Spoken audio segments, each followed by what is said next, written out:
Halcyon Bay, Maine, the year 2034. My name is Aurelia Wynn. I'm 70 years old, and I spent most of my life working as a court clerk. I know paperwork inside out, stamps, signatures, affidavits, you name it. I thought I'd seen every scam people could pull to bend the law. What I never expected was that the one trying to lock me away in a nursing home would be my own son, Cassian Wynn.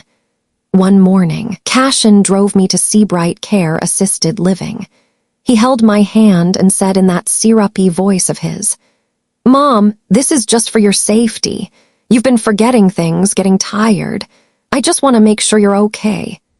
It sounded caring, but in his eyes I saw something else, the gleam of a man who just won the jackpot. Within days, he and his family had moved into my paid-off waterfront house, the one my late husband and I worked 40 years to secure. I thought I had only lost my freedom. But Cassian was after more than that. He wanted my identity, my rights, and my very dignity. People say revenge is best served cold. I disagree. I think it's best served on stage under bright lights with the police at your side and a court order in your hand.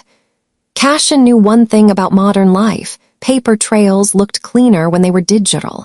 He didn't drag me to endless doctor visits where neighbors might see.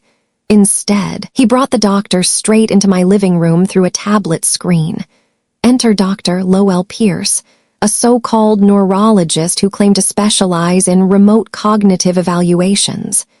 He appeared on screen in a crisp white coat, but the connection kept glitching. That didn't stop him from rattling off questions in a voice that was too smooth, too rehearsed. "Mrs. Wynn, can you count backward from 100 by sevens?" he asked, tapping on something off-screen. The audio crackled every few seconds. When I paused to think, the good doctor smirked and said, "That took a while, concerning." Then came a picture test. A clock face popped up, except it was wrong. The hour hand floated between numbers, and there was no minute hand at all. I pointed it out. He scribbled something down and muttered, "Paranoid thinking, making excuses." Cassian sat beside me the whole time, nodding solemnly like he was watching his worst fears confirmed. "See, Doc, that's what I've been telling you. She's slipping." I wanted to snap, to tell Pierce his test was a joke, but I kept quiet, studying the way he asked questions faster and faster, cutting me off mid-answer. The trick was obvious. Confuse me, then claim the confusion proved his diagnosis. When he finally wrapped up, Pierce looked into the camera with faux compassion. "Mrs. Wynn, I'm afraid you're showing early signs of cognitive decline. It's in your best interest to have supervised care. Your son's concerns are valid." Cassian squeezed my hand like a stage actor hitting his cue. "Thank you, doctor. I'll take care of the paperwork immediately." And that's when the real trap snapped shut. Within 72 hours, Cassian filed for emergency guardianship, something that normally takes weeks, hearings, and attorneys. Somehow he got it approved in record time. By Monday, I was in Seabright Care, staring at beige walls and a roommate who snored like a freight train.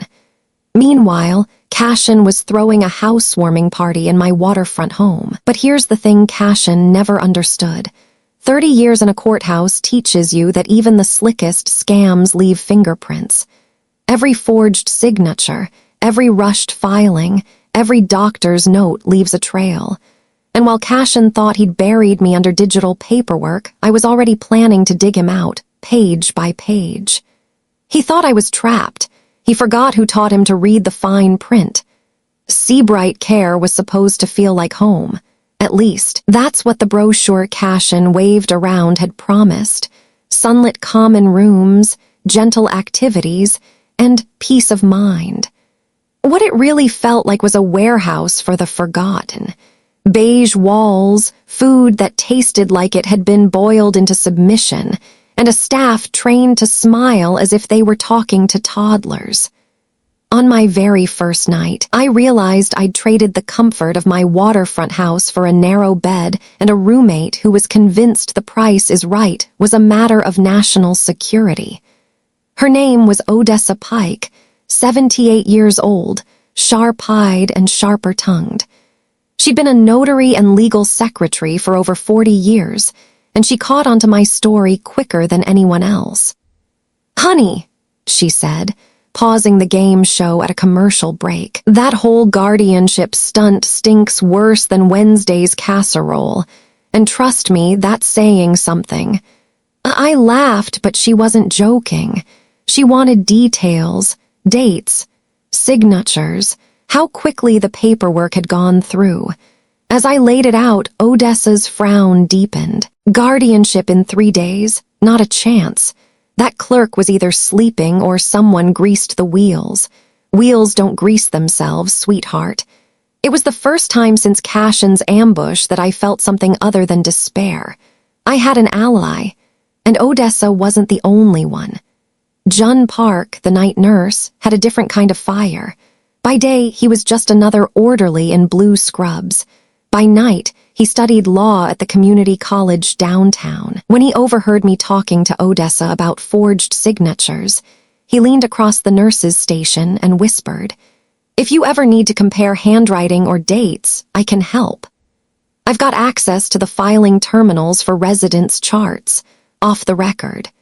Then there was Sister Leela Morneau, the facility director, a woman with steel in her spine.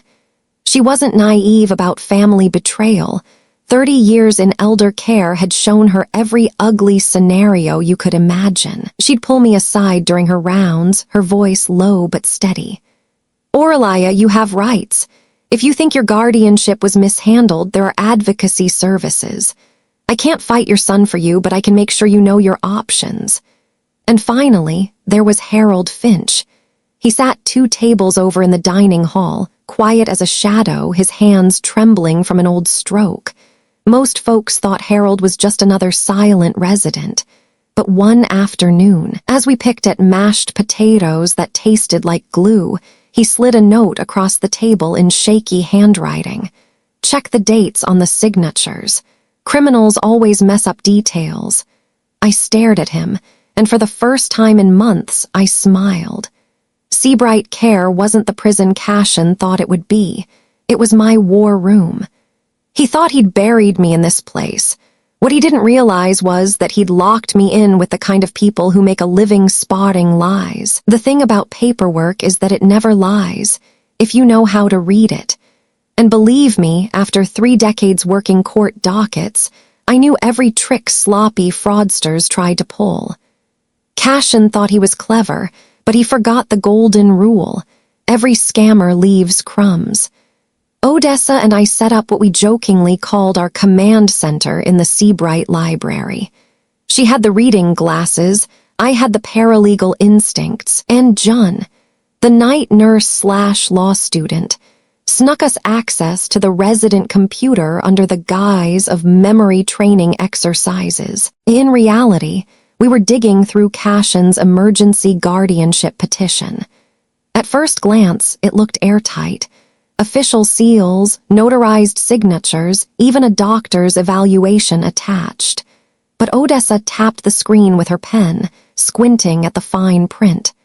"See this? Petition time-stamped on March 3rd.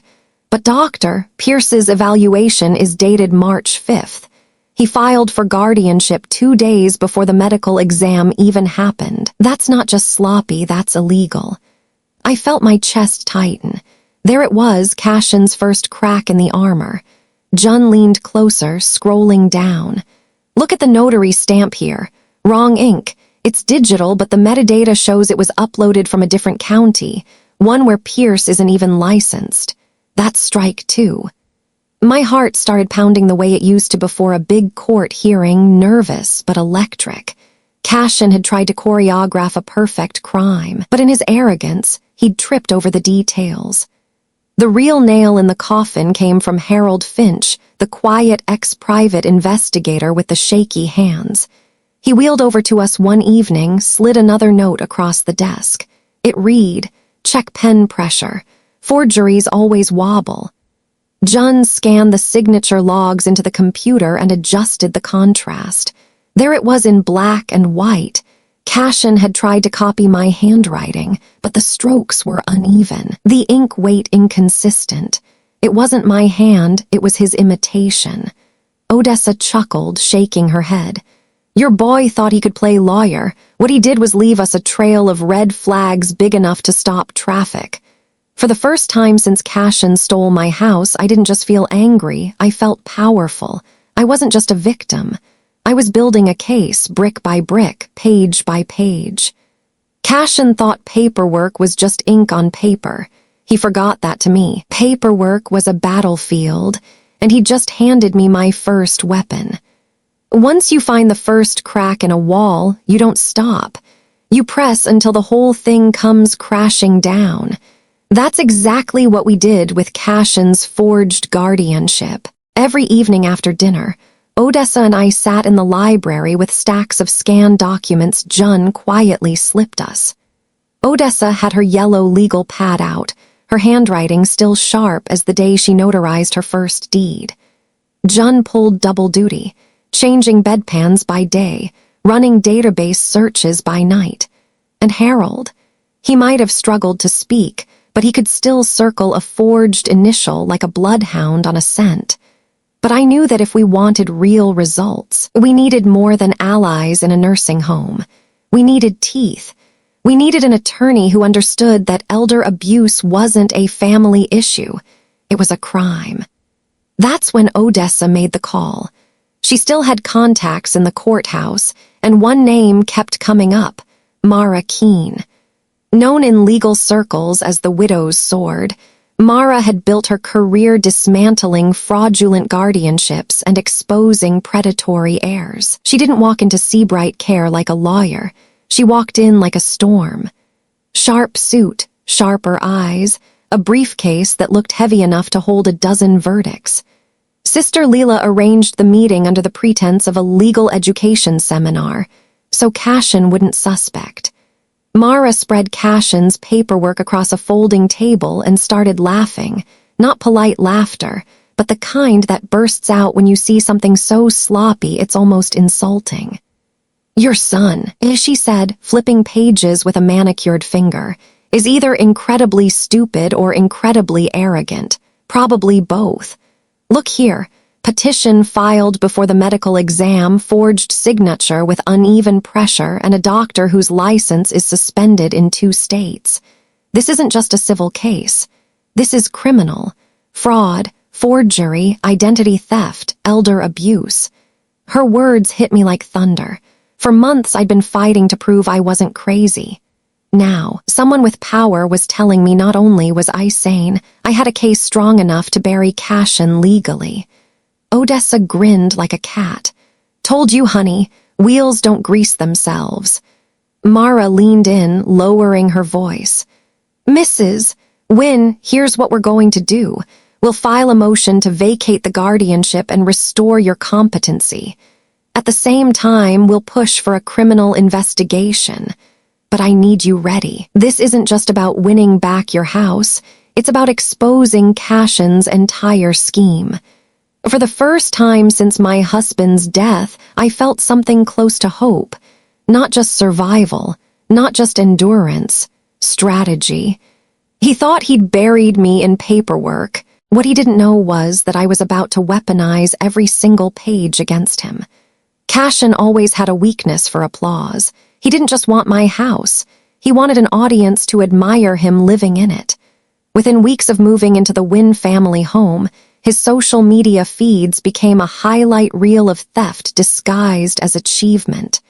There he was, leaning against my balcony railing with a craft beer in hand. Grateful for the view, the caption read, as though he'd earned it with sweat instead of signatures forged in blue ink. Another post showed Jennifer and the kids splashing in my waterfront pool. Cassian had the audacity to tag it, #FamilyLegacy. Legacy. He stole that pool from me, along with every memory tied to it.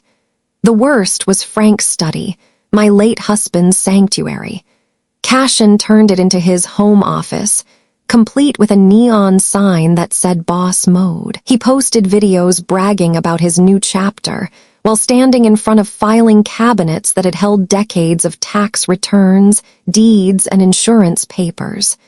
Documents he never even bothered to look at, except the ones he thought he could exploit. What he didn't realize was that every click, every selfie, every caption was another breadcrumb. John and I documented it all. Screenshots, timestamps, metadata. Mara practically purred when I handed her a folder of his posts. "He's building our case for us," she said. "Arrogance always leaves a trail." Meanwhile, Odessa worked her own network. 40 years in the courthouse meant she still had favors to call in. Retired clerks, former judges' assistants. One afternoon, she leaned back in her chair, a sly smile on her face. "Honey, 3 different people remember your boy sniffing around the guardianship office asking how to speed things up. That's not the behavior of a concerned son. That's the behavior of a crook rehearsing his heist." Harold, ever the quiet sentinel, slid me another note during lunch. "Criminals get careless when they feel safe. Don't rush. Let him boast. Then strike." And strike we would.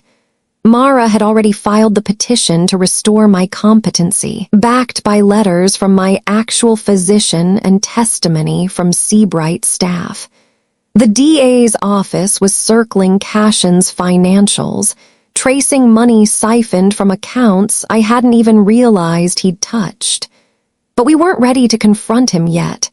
No, we were letting him dance on borrowed time, throwing barbecues in my backyard and taking credit for family wealth building, while the legal noose tightened inch by inch. He thought he was untouchable, living his best life in my stolen home. What he didn't know was that every boast, every photo, every careless word was another nail in his own coffin.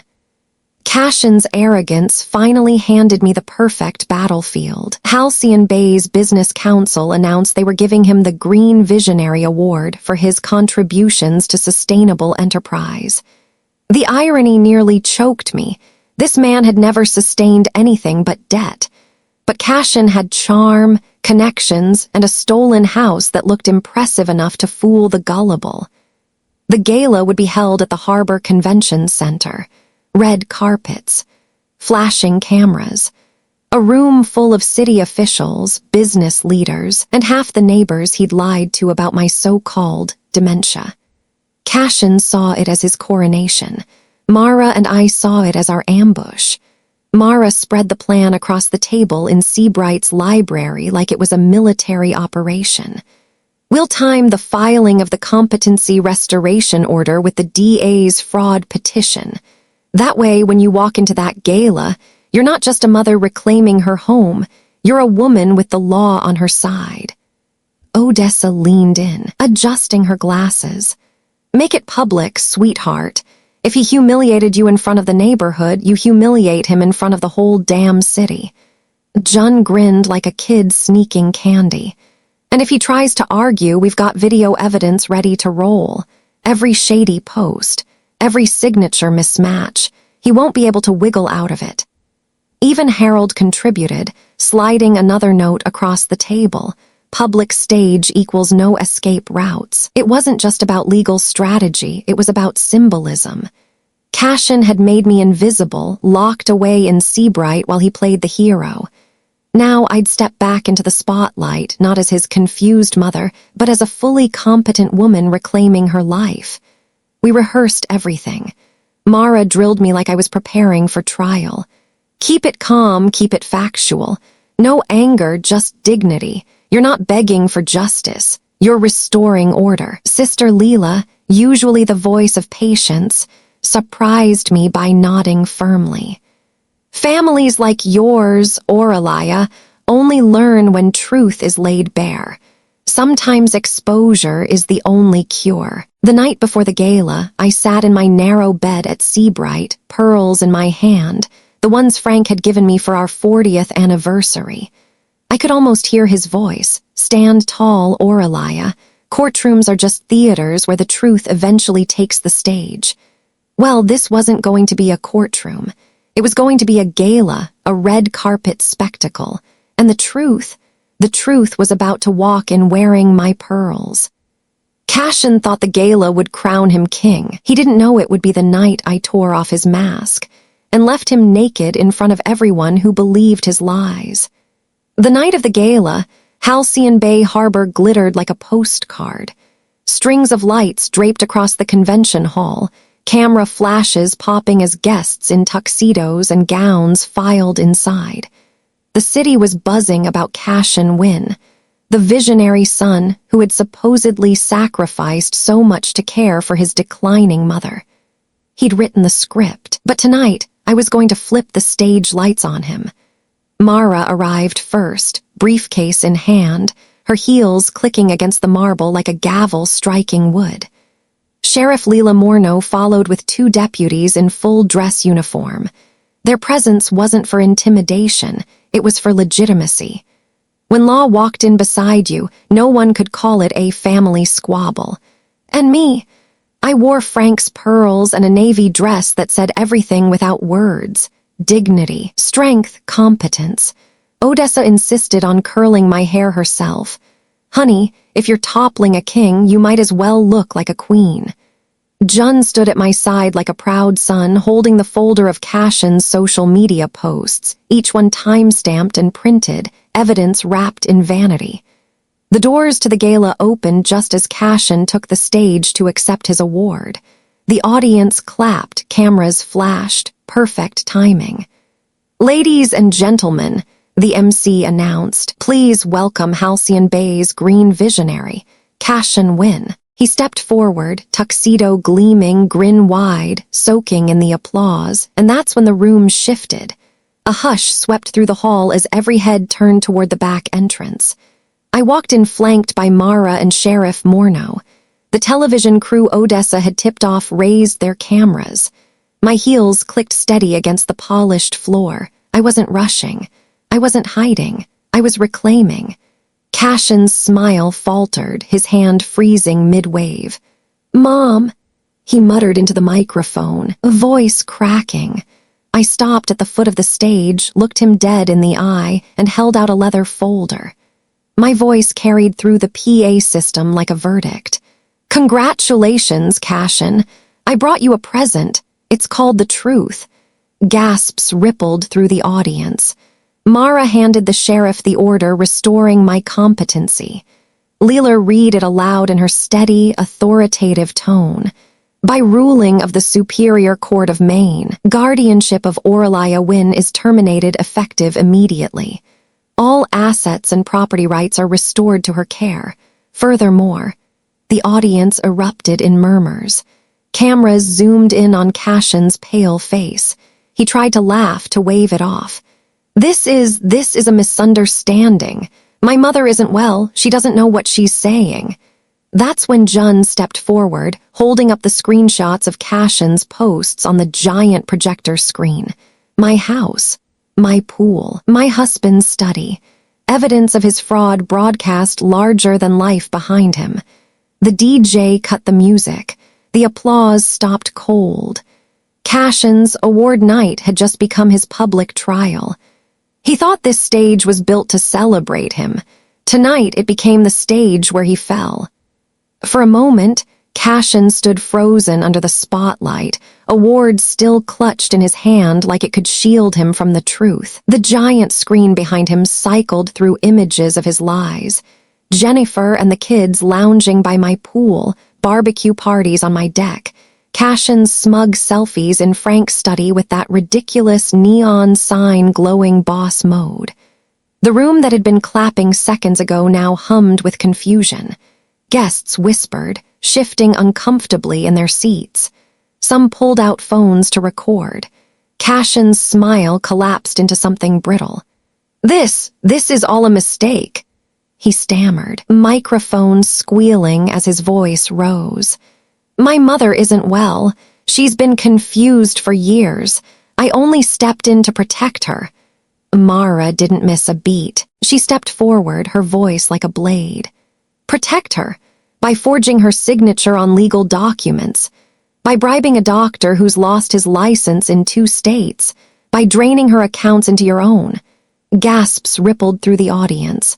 Jennifer, standing near the side of the stage, went pale as the sheriff read off the charges: elder abuse, fraud, identity theft, forgery. Cassian's composure cracked. Sweat glistened on his temple under the hot lights. He scanned the crowd, their eyes no longer adoring but suspicious, even disgusted. The very people he'd courted to admire his success were watching him unravel. And then the fatal slip. "Why shouldn't I?"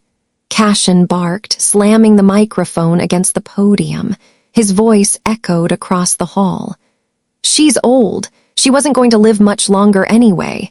That money was just sitting there while my family needed it. I was thinking about our future." The silence that followed was suffocating. Cameras captured every word, every twitch of his face. Whatever sympathy he might have scraped together evaporated in that single outburst. Jennifer covered her mouth, shaking her head in horror. A woman in the front row whispered, "My God, he admitted it." I stepped forward, my pearls catching the light, and looked directly at my son. Calm, steady. I didn't need to raise my voice. "Oh, Cassian, you didn't steal for the family's future. You stole for yourself. And tonight, in front of everyone you lied to, you've just confessed." The sheriff moved in then, taking the microphone from his trembling hand. The award slipped from Cassian's grasp and clattered across the stage floor, the sound ringing out like a gavel strike. He thought he could silence me with paperwork and power. Instead, he silenced himself with his own words. The sound of Cassian's award clattering to the floor seemed to snap the whole room awake. A ripple of shock moved through the crowd. Neighbors, colleagues, city officials, all of them suddenly realizing they'd been duped. The applause that once crowned him now curdled into murmurs of disgust. Jennifer stepped forward, clutching their youngest child to her chest, her face ashen. "Cassian, tell me this isn't true." Her voice cracked, audible through the still hot microphone. "You told me your mother wanted this, that she asked for you to take over. Was all of it a lie?" Cassian reached for her, his voice breaking. "Jen, I did it for us, for the kids. She wasn't going to use that money, that house." Jennifer jerked back like his hand was poison. "No, you did it for yourself. You stole from your own mother and made me complicit without even telling me. How could you?" Her words sliced deeper than Mara's legal arguments ever could. The guests gasped audibly. Some shook their heads, others whispered things like "monster" and "unbelievable." A councilman quietly slipped his award program into his briefcase, as if erasing any trace he'd been there to honor Cassian. Sheriff Morneau raised her hand, steady and commanding. "That's enough." She turned to the deputies. "Secure Mr. Wynn for questioning. Make sure his movements are limited until the DA's office issues its writ." 2 officers moved toward the stage. Cassian sputtered, his voice desperate. "This isn't how it's supposed to happen. She's sick. She doesn't know what she's doing." I stepped up, pearls gleaming under the spotlights, my voice calm but firm. "No, Cassian, the only sickness here is greed. And tonight it's been diagnosed in front of the entire city." The deputies flanked him, guiding him off stage as flashes from the press cameras exploded. He no longer looked like a visionary. He looked like a criminal caught mid-heist. Jennifer didn't follow him. She stayed where she was, clutching her child, staring at me with tears in her eyes. "I'm so sorry, Aurelia, I believed him. I thought..." Her voice trailed off. I gave her a small nod, not forgiveness, not yet, but acknowledgement. She was a victim, too, in her own way. Behind us, the crowd began filing out quietly, conversations hushed but sharp. The narrative had flipped completely. Cassian wasn't the hero's son. He was the cautionary tale. He built his empire on lies and staged it under bright lights. Tonight, the curtain fell and all that remained was the truth. By morning, Cassian's downfall was plastered across every news outlet in Halcyon Bay. The local paper's headline read, "Elder Abuse Exposed at Visionary Gala." The TV stations looped the clip of his outburst. "She's old. She wasn't going to live much longer anyway." Until it became the soundbite that defined him. Overnight, Cassian wasn't a green visionary. He was the face of greed, arrogance and betrayal. The district attorney wasted no time. Formal charges dropped like a hammer. Elder abuse, fraud, identity theft, and forgery. Investigators raided his so-called home office, my husband Frank's study, and found financial records Cassian hadn't even bothered to shred. Credit cards in my name, loan applications with my social security number, transfers to offshore accounts he thought no one would trace. Dr. Pierce, the shady telehealth neurologist, wasn't spared either. His name surfaced in the investigation, and within weeks he lost what little remained of his medical credibility. He, too, faced criminal indictments for falsifying evaluations. Jennifer filed for divorce almost immediately. She moved in with her mother, taking the children with her, and released a quiet statement to the press. My husband deceived me as much as he deceived the public. My only priority now is protecting my children from his influence. And me. The court officially restored my competency, my accounts, my house, all of it. When I stepped back into my waterfront home, I could still smell the smoke of Cassian's barbecues and see the scuff marks from his parties. The furniture was rearranged, the family photos replaced with his neon bravado. But it didn't matter. I was home. I walked into Frank's study, the place Cassian had desecrated with his so-called boss mode sign.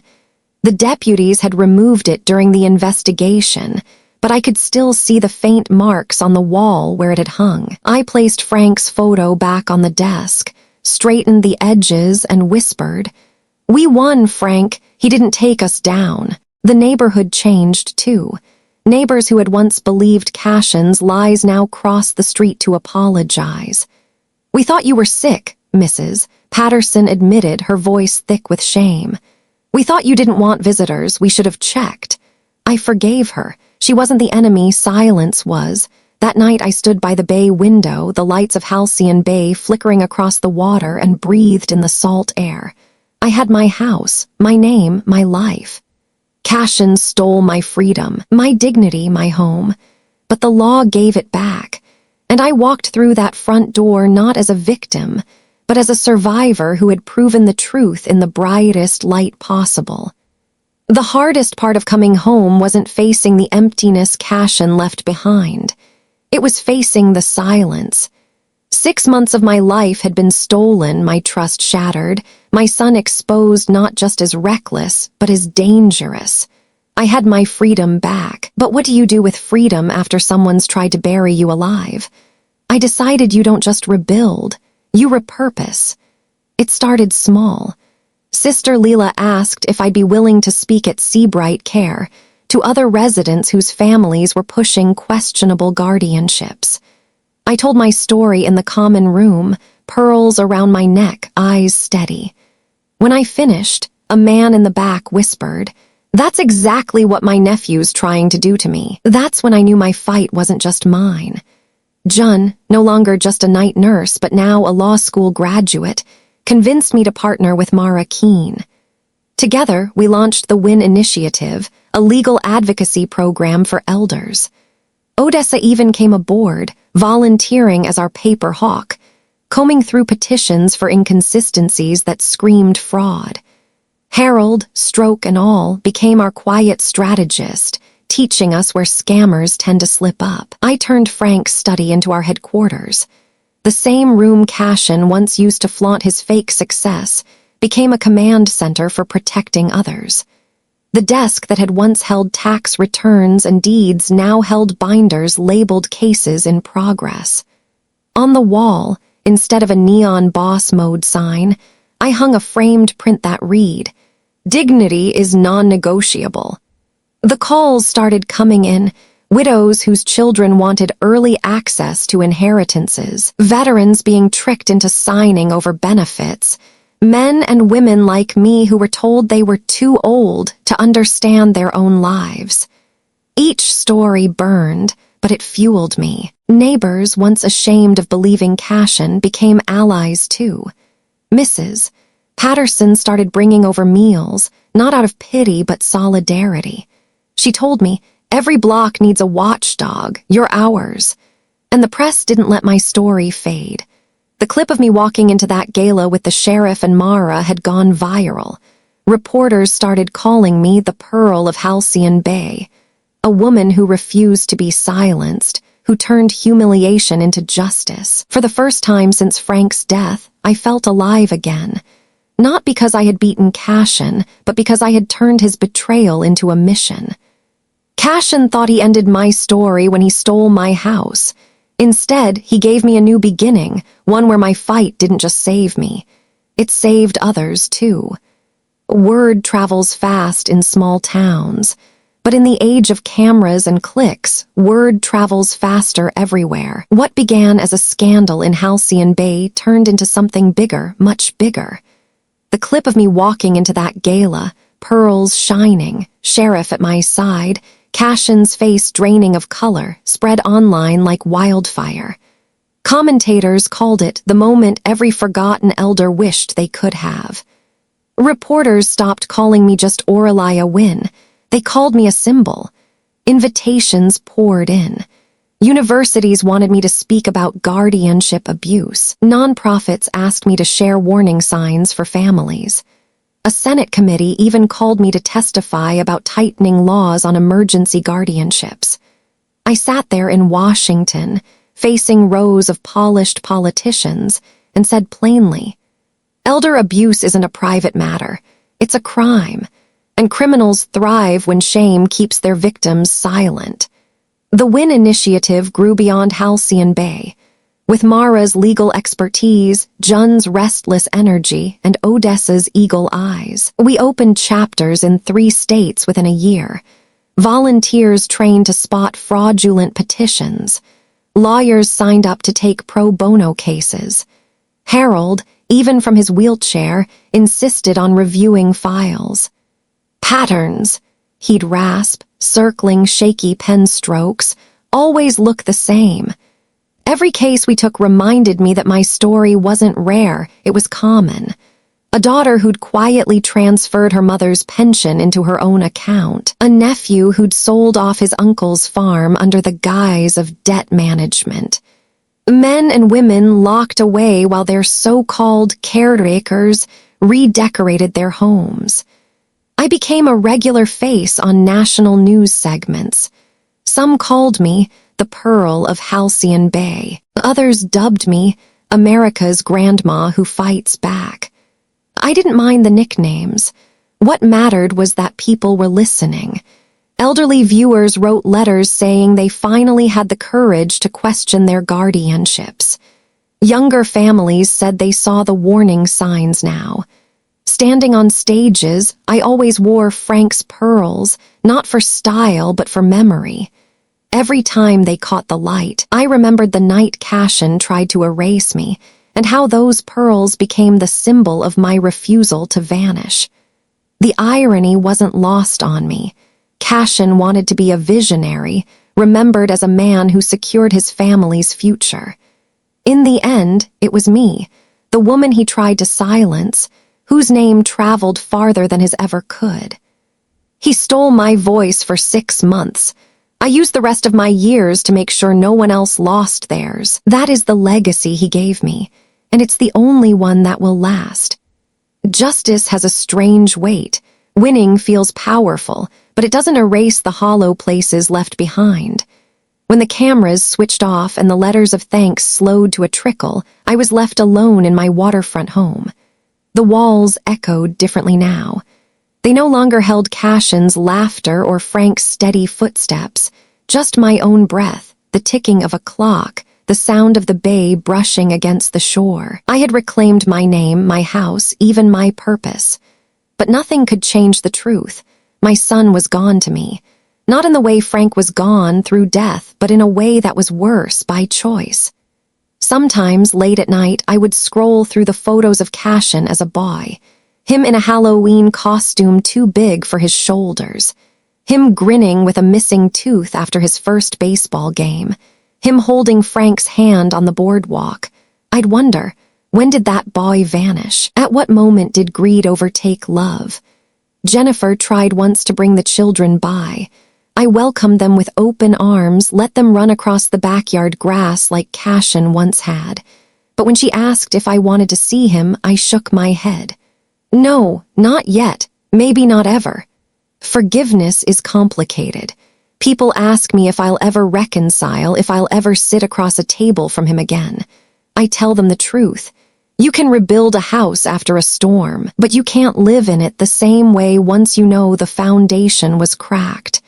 And yet, I'm not bitter. Frank used to say that grief and gratitude can live in the same heart, side by side. I grieve the son I lost, the man I thought he might become. But I'm grateful for the strength I found in losing him, for the purpose I built from the ashes. At night, I still wear the pearls. I sit by the bay window, sip tea, and listen to the waves. They remind me that life keeps moving forward, even when parts of it break away. I won the battle. I reclaimed my life. But closure isn't victory. It's learning to live with both the wound and the scar. It's been 10 years since that night at the Halcyon Bay gala. 10 years since I walked into a room designed to crown my son a hero and instead revealed him as a thief. Cassian's name faded quickly after the trials. He became a footnote in local history, a cautionary tale whispered in families when the subject of wills and inheritances comes up. Jennifer rebuilt her life, raising the children with dignity and distance. They visit me often, teenagers now, their laughter filling the house the way Cassian's once did. I love them fiercely, but I never confuse them for a second chance at him. The Wynn initiative grew far beyond what I imagined. What started in Frank's study is now a national network of advocates, attorneys, and volunteers. We've stopped hundreds of fraudulent guardianships, restored homes, and returned dignity to people who thought they'd been silenced forever. Every case feels like striking one more match in the dark. I've been called many things. The Pearl of Halcyon Bay, America's grandmother who fought back. Titles never mattered to me. What mattered was the letters I received. A widow in Kansas who fought off her nephew's scheme because she recognized the warning signs. A veteran in Texas who kept his ranch after watching my story. A daughter in Ohio who finally stood up to her siblings when they tried to push their mother aside. My pearls rest in a glass box now, not because I stopped wearing them, but because they became bigger than me. They're a reminder that dignity is non-negotiable, that age is not weakness, and that silence is the soil where abuse grows. Sometimes I still sit by the bay window, the waves glittering under the moonlight, and think of Frank. Every ending is really a beginning in disguise, he used to say. He was right. Cassian tried to end my story. Instead, he gave me a new one.